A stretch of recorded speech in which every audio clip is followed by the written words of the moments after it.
Вести на Канал 8, добродојдовте. Компанијата Amphenol Technology Македонија го вработи 3000-тиот работник.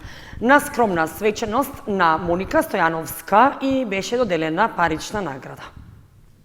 Компанијата Amphenol Technology Македонија го регистрираше вработувањето на 3000-тиот работник. Со тоа двојно го надмина очекуваниот број работници од почетокот на работењето. Последна во евиденцијата на вработени во една од најголемите компании во источниот регион е 25-годишната Моника Стојанова. На пригодна свеченост и беше доделено признание и парична награда. Јас сум Моника Стојанова, имам завршено телекомуникации и дојдов нова вработена во Amphenol. Свекрва ми е тука. Требаше ми работа и слушнав дека е подобро. Раководството на кочанскиот производен гигант е задоволно од досегашниот развој и успесите на компанијата. Најавуваат дека целта е бројот на работници да продолжи да се зголемува, со тоа да остане меѓу најголемите извозници во државата. Имаме задоволство и представува еден важен ден, можеби голем ден да кажам за Amphenol Technology Македонија.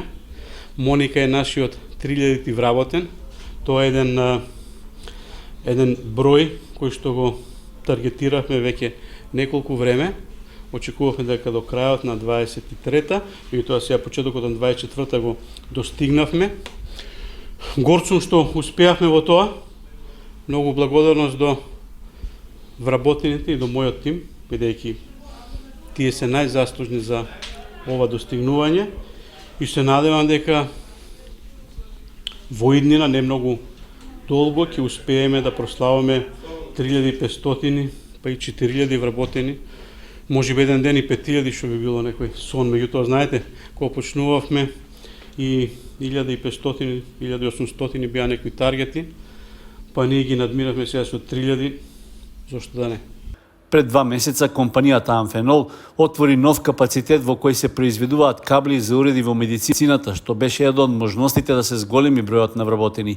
Amphenol Technology Македонија почна со работа во 2013 година како американска браунфилд инвестиција. Во почетокот се произведуваа кабли за антенски системи и за автомобилската индустрија, а потоа производната програма стана поразновидна. Со вкупен приход од околу 10 милиарди денари и добивка од над 350 милиони денари, пред 2 години таа се вброи меѓу најголемите 30 компании во државата. Гран при Васил Ќортошев на 61-то издание на Драмскиот аматерски фестивал му припадна на режисерот Владимир Јовановски за представата Момчето со пругасти пижами. Главната оцена е дека фестивалските денови во Кочани поминале во одлична атмосфера. Со одигрување на представата, Чернодрински се враќа дома во изведба на Младинскиот театарски центар Зона од Прилеп и прогласување на најдобрите заврши 61-то издание на Драмскиот аматерски фестивал.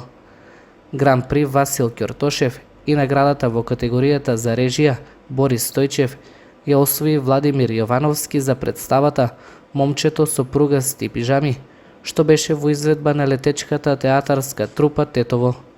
Наградата е, како што кажав, за окружување на еден голем труд, вложен 17 години во летечката театарска трупа, но и потврда за трудот кој е вложен во представата Момчето во пругасти пижами, бидејќи како што вели и пораката, генералната порака од представата, минатото никогаш не му простува на сегашноста.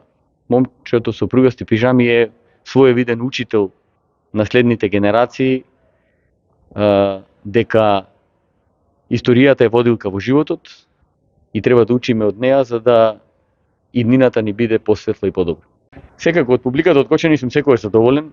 Кочанската публика е специфична, бидејќи 50 години, 60 сега и кусур години работи, се изведува фестивалот ДАФ, претходно ФААТ, така да таа има изострен театарски вкус и секогаш е чест да се игра пред кочанската публика. Наградата во категоријата за главна машка улога му беше доделена на Драгослав Брнковиќ за улогата Санда Аризановиќ во представата Аризани, што изведе аматерскиот театар Прокуплје од Србија. Неуспешна во категоријата главна женска улога беше Веда Марковска за улогата Живка во представата Сумнително лице, што беше во изведба на театарската школа Бабецот Битола. Наградата во категоријата за споредна машка улога ја доби гостинот од Ниш Игор Ивановски за представата Полански протоколи. Признанието за споредна женска улога и беше доделено на Лана Басаров за улогата Лана во представата Тивки жртви, што ја одиграа гостите од Велес. Наградата во категоријата колективна игра ја освои представата Чернодрински се враќа дома, што пред публиката во Кочани ја изведоа гостите од Прилеп. Во категоријата визуелни ефекти, како неуспешна беше оценета представата Убавицата и ѕверот на Домот на културата Иван Мазов Климе од Кавадарци. Најдобра представа за деца и младенци на 61-то издание на Драмскиот аматерски фестивал беше прогласена представата Валентајн не благодарам, што изведе театарската група на прва проба од Скопје. Оваа година организацијата на фестивалот за прв пат додели и признание за најредовниот гледач Гоце Спасов. Председателот на жири комисијата Пеце Ристевски истакна дека фестивалот, како и сите години, така и ова 61-во издание, поминало во одлична атмосфера. Направивме многу убав фестивал и по публиката се виде дека наградите отида во вистинските раце. Од секојаш кочанската публика знаела да оцени и да препознае добра представа и според мене мислам дека од секојаш била и расадник на таленти. Не многу дечки завршиле нели баш од Кочани и ми е мило што продолжува да работат со ова, да се занимаваат. Свое обраќање на затворањето на фестивалот имаше и градоначалникот Љупчо Папазов, кој истакна дека изминатите 6 фестивалски денови публиката од Кочани уживала во представи изведени од представници од државата, но и надвор од неа. 61-то издание на Драмскиот аматерски фестивал се одржа под мотото "Знаеме што сме, но не знаеме што можеме да бидеме". Финансиската поддршка за реализација на програмските содржини ја обезбедија Министерството за култура и локалната самоуправа на Кочани. Викендов општина Зрновци и локалниот младински совет беа домаќини на мемориалниот урбано-ридски крос "Младите трчаат". Настанот традиционално се одржува трета година поред, по повод прераната смрт на момчето Васе Ангелов. Околу 130 надпреварувачи од сите возрастни групи учествуваа на третиот традиционален урбано-ридски крос "Младите трчаат", што го организираа локалната самоуправа и локалниот младински совет на Зрновци. Трката се одржа во знак на сеќавање на прерано починатиот жител на Зрновци, Васе Ангелов. Се трчаше на патека долга 2,7 км од мултинаменското спортско игралиште на влезот во Зрновци, потоа низ улиците во селото, при што крајна цел беше повторно игралиштето што го носи името на Ангелов. По трет пат традиционално го одржа урбано-ридскиот крос "Младите трчаат" во чест на Васе Ангелов. Имаше пријавено околу 130 учесници, како и учество од страна на доброволна спасителна планинско друштво Осогово. Имаше представници од МВР, Брза помош и Црвен крст. Ние како локална самоуправа водеме внимание, посветуваме внимание на организирање на спортски надпревари. Овој прекрасен настан прераснува во регионален, имајќи предвид дека на овој трет традиционален урбано-ридски крос во општина Зрновци учествуваа представници и од општина Виница, и од општина Кочани, и од општина Чешиново Облешево. Се одржа третиот традиционални урбански ридски крос "Младите трчаат" во чест на Васе Ангелов. Денес имаше околу 130 учесници. Трката помина одлично, без никакви проблеми. Има и други учесници од други градови, Кочани, Виница и другите селни места. На победниците на трката им беа доделени медали и дипломи, додека на подржувачите на настанот благодарници за поддршка во реализацијата на спортскиот настан. Првото место во машка конкуренција го освои Борче Христов, а кај девојчињата прва до целта стигна Симона Веселинова. Во детска конкуренција најуспешен беше Лукас Георгиев. Здруженијето на граѓани Јосип Броз Тито викендов го одбележа Денот на младоста. По тој повод организираше дефиле со возила низ улиците во градот. Со интонирање на химната и истакнување знамења од поранешната социјалистичка Југославија, најстарите членови на Здруженијето Јосип Броз Тито од Кочани во саботата го одбележаа Денот на младоста и роденденот на нивниот патрон. Во дефиле со возила што поминаа по улиците на градот, титовистите го пренесоа символот на празникот, штафетата на младоста, пошто свечено му е предадоа на председателот на Здруженијето Трајан Трендов. Па ние ќе го одбележуваме додека ние можеме. А дали по нас некој ќе наставе, браќа французи кажу on verra bien, у превод ќе видиме. Членовите на Здруженијето од Кочани велат дека со одбележување на овој и другите југословенски празници не ја негуваат југоносталгијата, туку оддаваат почит на периодот кога конечно е остварен вековниот стремеж на македонскиот народ за сопствена држава.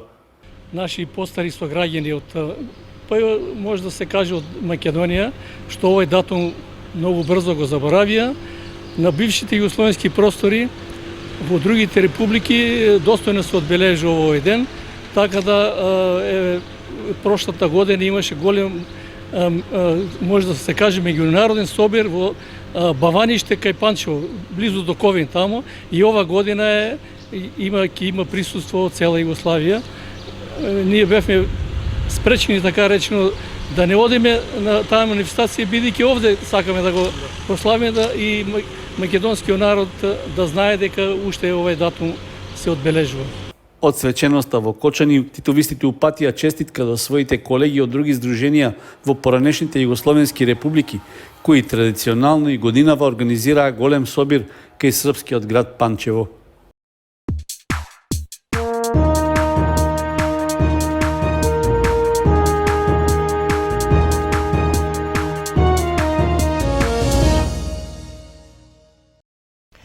Членовите на карате клубот Кочани беа дел од меѓународниот турнир Охрид Open 2024. Кочанските каратисти освоија 8 медали на гостувањето во Охрид. 8 медали освоија членовите на карате клубот Кочани на 6-тиот меѓународен турнир Охрид Open 2024, што изминатиот викенд се одржа во Охрид. Кочанските представници освоија 8 медали, односно 4 сребрени и 4 бронзени. Сребрените ги освоија Душанка Ристова, Лука Златков, а Наталија Карова освои 2, односно таа се надпреваруваше во категоријата јуниори до 48 и 53 килограми. Алексеј Ристов, Илина Костадинова, Катерина Стојановска и Душанка Ристова ја добија бронзата во Охрид. Меѓународниот турнир во карате беше во организација на Карате Федерацијата на Македонија, а со техничка поддршка на карате клубовите Чоле и Кунсото од Охрид. На настанот учествуваа над 600 надпреварувачи од Грција, Србија, Црнагора и Косово. Надпреварите се одржаа во спортската сала Билјанини извори во Охрид.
Почитувани, тоа беше се што и подготвивме за ова издание на вестите на Канал 8. Следете ни на нашата веб страница kanal8.mk. Дојдување.